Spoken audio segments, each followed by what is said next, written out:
Very good evening to all. कैसे हैं आप सब? आई होप आप सबका स्टडी बहुत अच्छा चल रहा होगा। पॉलिटी की सीरीज हमने स्टार्ट की थी।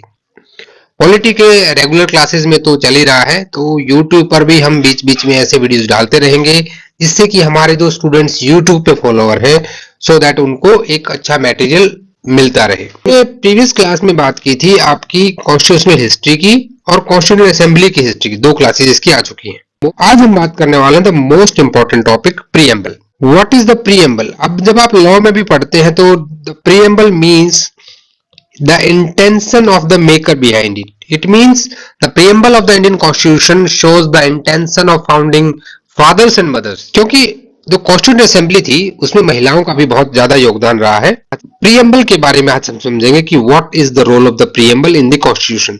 आप अपने सामने देख पा रहे हैं, ये जो दिखाया गया ये बिल्कुल ओरिजिनल कॉपी है। 1950 में जो हमारा भारतीय संविधान बना था, the Indian constitution which is enforced from the 26th January 1950 and adopted on 26th November 1949. तो we'll try to make it is more easy for you कि जिस तरह से बाद में इंदिरा गांधी गवर्नमेंट में 42nd अमेंडमेंट के अंदर क्या क्या इसके अंदर ऐड हुआ, प्रीएम्बल के क्या क्या पार्ट है, कैसे पढ़ना चाहिए, इन पूरी चीजों को आज हम समझेंगे। आज इस प्लेटफॉर्म पे आपको ये प्रीएम्बल इस तरह से समझ में आएगी कि फ्यूचर में आपको कोई डाउट नहीं रहेगा। आप चैनल पर नए हैं तो मेरी आपसे रिक्वेस्ट है कि इसको सब्सक्राइब कर लें और साथ ही साथ बेल आइकन भी प्रेस कर लें। अभी आपका एमके लीगल शिक्षा लीगल एल्केमिस्ट हो गया है, ठीक है। काफी सारे मेल आने के बाद कि नाम चेंज कर दिया जाए, तो we have change the name legal alchemist. और तो प्लीज कमेंट करके जरूर बताएं कि आपको ये नाम कैसा लगा। स्टार्ट करते हैं the preamble of the Indian constitution. देखिए, प्रीएम्बल आपके सामने एक छोटा सा प्रीएम्बल आप देख पा रहे होंगे। This is constitution of USA, America का सबसे पुराना कॉन्स्टिट्यूशन माना जाता है। 1777 में बन गया था। And this is the preamble. It means we the people of the US in order to form a more perfect union, establish justice, ensure domestic tranquility, provide for the common defense, promote the general welfare. यानी कि वहां के लोग कैसा अपना देश बनाना चाहते थे, सिटीजन्स के क्या ड्रीम्स थे about the building of their nation, it shows in their preamble. And the same thing happens to the India also. मैं आपके सामने में दोनों प्रीएम्बल दिखाऊंगा। ये प्रीएम्बल हमारी 1950 की है और ये प्रीएम्बल हमारी आज की है, आफ्टर द 1976 42nd अमेंडमेंट। ठीक है, सबसे इंपॉर्टेंट अमेंडमेंट मानी जाती है। It is known as mini constitution. देखेंगे तो इसमें क्या डिफरेंस, देखिए यहाँ पे लिखा गया है, अगर मैं डिफरेंस की बात करूं तो यहाँ पे आपका सोवरन डेमोक्रेटिक रिपब्लिक, यहां जबकि आपका सोवरन सोशलिस्ट सेकुलर डेमोक्रेटिक। दो वर्ड्स काफी डिस्प्यूटेड रहते हैं कि यहाँ पे एक सोशलिस्ट वर्ड हो गया और एक सेकुलर हो गया। सबसे पहला डाउट जो आता है कि क्या इससे पहले हम सेकुलर नहीं थे? No, it's not like that. Secular हम पहले भी थे, क्योंकि आपका जो फंडामेंटल राइट है from article 24 to 28, right to freedom of the religion, ये आपको पहले से ही बनाता है। ठीक है, तो तब भी आप सेकुलर थे, सोशलिस्ट नहीं थे। अरे भाई बिल्कुल सोशलिस्ट थे। हमारा जो पार्ट 4 है डीपीएसपी फ्रॉम आर्टिकल 36 टू 51, ये तो बात ही सोशलिज्म की करता है। ठीक है, ये हमने डीपीएसपी में देखा है। इट मींस तो फिर इन चीजों को ऐड क्यों किया गया, इस पर भी हम बात करेंगे। तो इन सारे डाउट्स के लिए वीडियो के साथ लास्ट तक बने रहे। आपने दोनों चीजें देखिए, कितना अच्छा डिजाइनिंग किया गया था। ठीक है, ये डिजाइनिंग बहुत ज्यादा इंपॉर्टेंट है आपके लिए। ठीक है, और आप यहाँ देखें तो यहाँ पे सिग्नेचर भी है जहां राम लिखा हुआ है। ठीक है, ये जो इसके ड्राफ्टर थे जिन्होंने डिजाइन किया था शांति निकेतन में। ठीक है, ये आपने कुछ दिन पहले ना न्यूज़पेपर में एक आर्टिकल था, आप उसको जरूर पढ़िएगा, इंडियन एक्सप्रेस का। वहां बहुत हिस्ट्री बताई गई है इसकी। रेगुलर क्लास में हम सब कुछ डिस्कस करते ही हैं। अब आते हैं हम अपने प्रीएम्बल के ऊपर। देखिए, प्रीएम्बल को we divide into the 4 parts. अब कौन कौन से 4 पार्ट्स हम इसको डिवाइड करते हैं उस पर बात कर लेते हैं। पहले तो हम इसको पढ़ेंगे, कॉन्स्टिट्यूशन ऑफ इंडिया, भारत का संविधान, प्रीएम्बल प्रस्तावना, we the people of India को आप हाईलाइट कर लें और यहां पे लिख लें 1। ये हमारा पार्ट 1 होने वाला है। Having solemnly resolve to constitute India into sovereign socialist demo secular, democratic, republic. हमने बात की कि जो हमारा सोशलिस्ट वर्ड है और हमारा सेकुलर वर्ड है, ये दोनों वर्ड 42nd अमेंडमेंट में डाले गए थे। 42nd में एक और वर्ड डाला गया था जिसे हम कहते हैं इंटीग्रिटी। ठीक है, उसकी भी हम नीचे बात है, 3 वर्ड ऐड हुए थे टोटल 42nd अमेंडमेंट। तो यहां पे आप लिख लें second, this is our second part. And to secure to all its citizen justice, social, economic and political liberty of thoughts, expression, belief, faith and worship, equality of the status and of opportunity, and to promote among them fraternity, assuring the dignity of individual and the unity and integrity of the nation। जो ये word है ये भी आपका 42nd amendment में add हुआ था। तो अभी आप क्या करें, आप जितना ये आपका जो पोर्शन है इसको आप दे दें 3 नंबर। इन अवर कॉन्स्टिट्यूएंट असेंबली, इसके बारे में हम पढ़ चुके हैं पहले पूरा कि किस तरह से 1946 में बने और कैसे 2 साल 11 महीने और 18 दिन लगा करके हमारा कॉन्स्टिट्यूशन बना। टोटल 12 सेशंस हुए। ठीक है, ये हमने सारा डिस्कस किया था। ऑन दिस 26th डे यानी कि 26th of November 1949 do hereby adopt, enact and give to ourselves this constitution। It means the adoption date, it is not enforced। 26 November 1949 को इन्फोर्स नहीं हुआ था। ठीक है, तो ये अडॉप्ट हुआ था, तो इस अडॉप्शन को आप दे ले 4 नंबर। अगर आप मोटे तौर पे देखेंगे तो हमने टोटल 4 पार्ट में इसको डिवाइड कर दिया। अब हम एक एक चीज को समझेंगे। तो सबसे पहला पार्ट है आपका ये जो we the people of India, ये क्या है? This is the source of the power.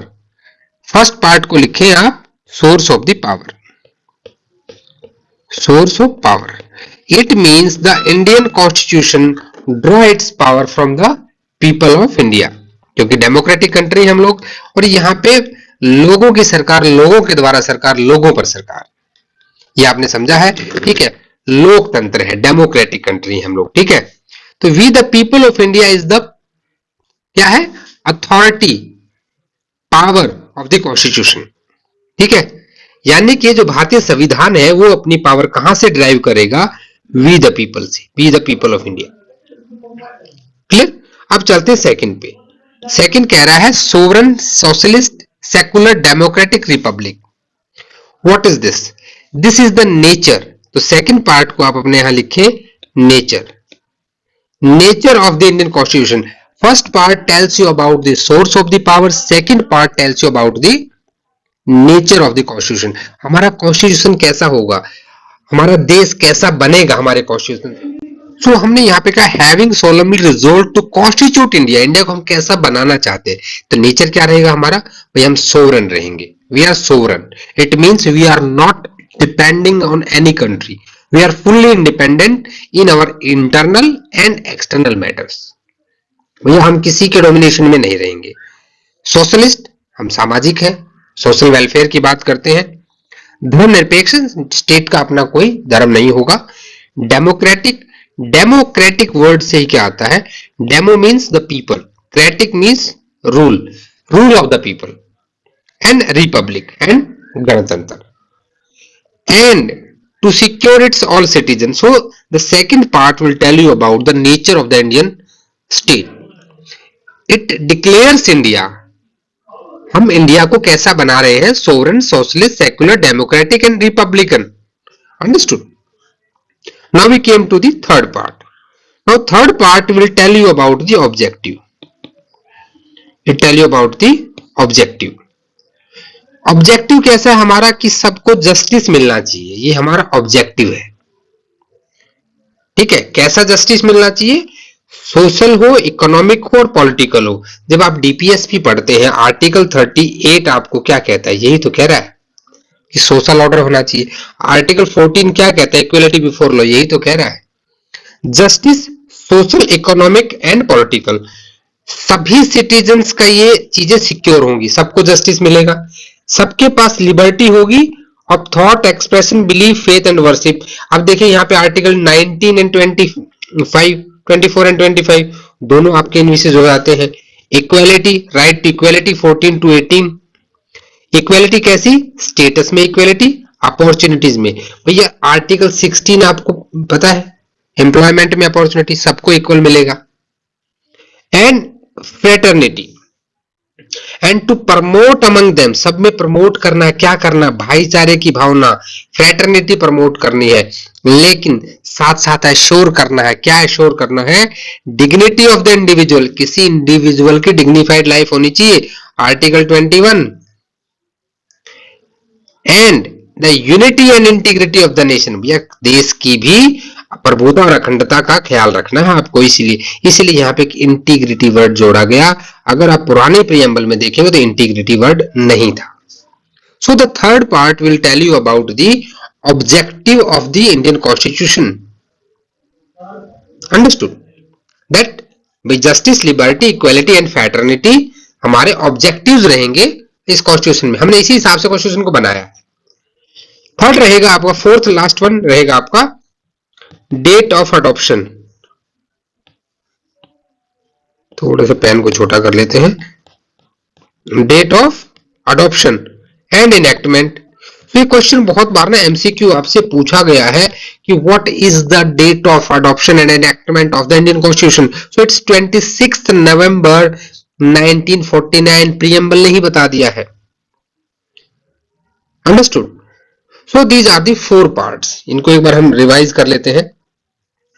The first part, it will tell us about the source of power. Source of the power. We the people. हमारे देश की जनता ही हमारा power का source रहेगा Indian constitution के लिए। Second will tell you about the nature, कैसा चाहिए हमको, हमारा देश कैसा होना चाहिए। We will constitute the India, कैसा बनाएंगे हम लोग, हम बनाएंगे सोवरेन बनाएंगे, सोशलिस्ट बनाएंगे, सेकुलर बनाएंगे, डेमोक्रेटिक बनाएंगे, रिपब्लिक बनाएंगे, ये हमारा नेचर होना चाहिए। तीसरे में हमने ऑब्जेक्टिव्स रखे, कुछ ऑब्जेक्टिव होते हैं ना हमारे, तो ऑब्जेक्टिव हमारे क्या है भैया, हमको जस्टिस चाहिए, लिबर्टी चाहिए, इक्वालिटी चाहिए और फ्रेटर्निटी को हम प्रमोट करेंगे।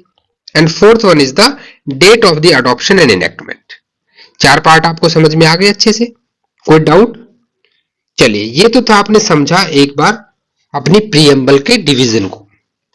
Now we will understand some background story of the preamble, how it comes, what is the history of the preamble, किस तरह से ये आया। आपको ध्यान होगा कि जब 6 दिसंबर, ये टाइमलाइन नोट कर लीजिएगा, 1946, 6 दिसंबर 1946 को कॉन्स्टिट्यूएंट असेंबली बन जाती है। 9 दिसंबर को इसकी पहली मीटिंग होती है और डॉक्टर सच्चिदानंद सिन्हा को क्या बना दिया जाता है, इंटरिम प्रेसिडेंट बना दिया जाता है। प्रीवियस क्लास में हमने अच्छे से डिस्कस किया सारी चीजें। और 11 दिसंबर को 1946 में भाई डॉक्टर राजेंद्र प्रसाद को बना दिया जाता है परमानेंट प्रेसिडेंट और आपके एच.सी. मुखर्जी बन जाते हैं वाइस प्रेसिडेंट। अब 11 दिसंबर को जब इसकी सेकंड मीटिंग हुई तो मुस्लिम लीग ने तो यहीं पे बाइकआउट कर दिया था, ठीक है। लेकिन जब 11 दिसंबर को हुई तो उसके बाद जो नेक्स्ट मीटिंग हुई वो हुई 13 दिसंबर 1946। इस डेट की बड़ी इंपॉर्टेंस है। किस चीज को लेके कि इस दिन ऑब्जेक्टिव रिजोल्यूशन दिया गया था। और ऑब्जेक्टिव रिजोल्यूशन किसने दिया था? पंडित नेहरू ने दिया था। And objective resolution is the actual source of the today's preamble. हमारे संविधान की जो प्रीएम्बल है, ऑब्जेक्टिव रिजोल्यूशन उसका एक्चुअल सोर्स है।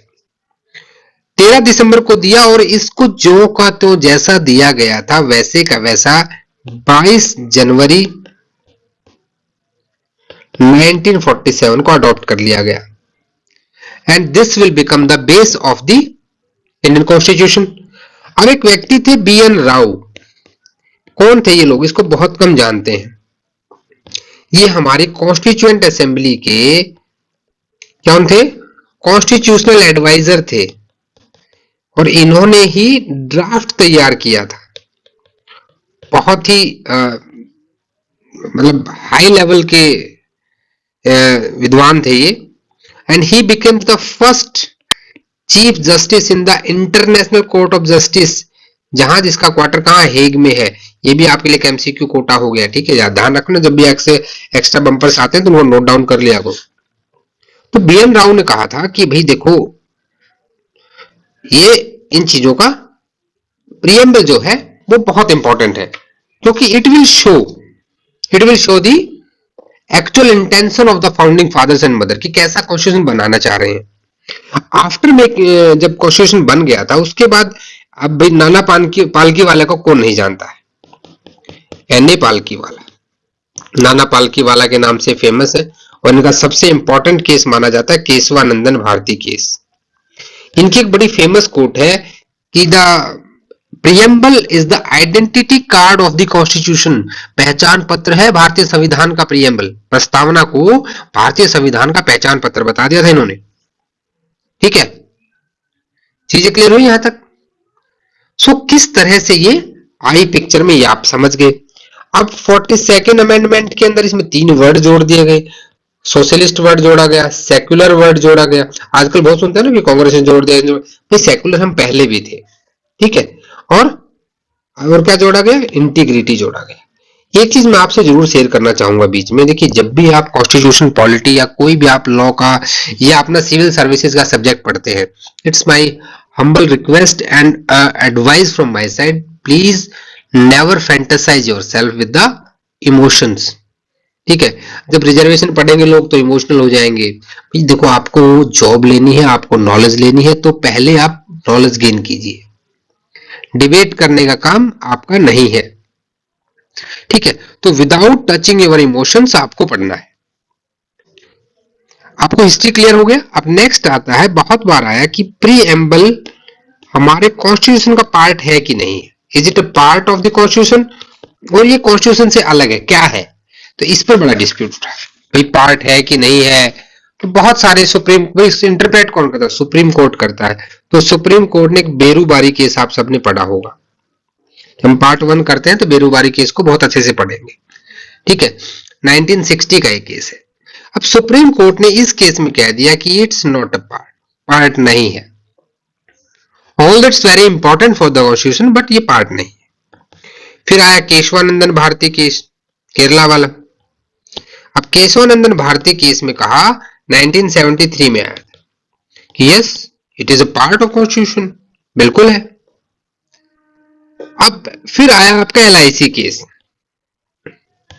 1995 केस के बारे में अगर फैक्ट डिस्कस करेंगे तो बहुत लंबी क्लास हो जाएगी, फिर कभी इन केस के ऊपर अलग से बात करेंगे। एलआईसी ऑफ इंडिया का केस था 1995 में।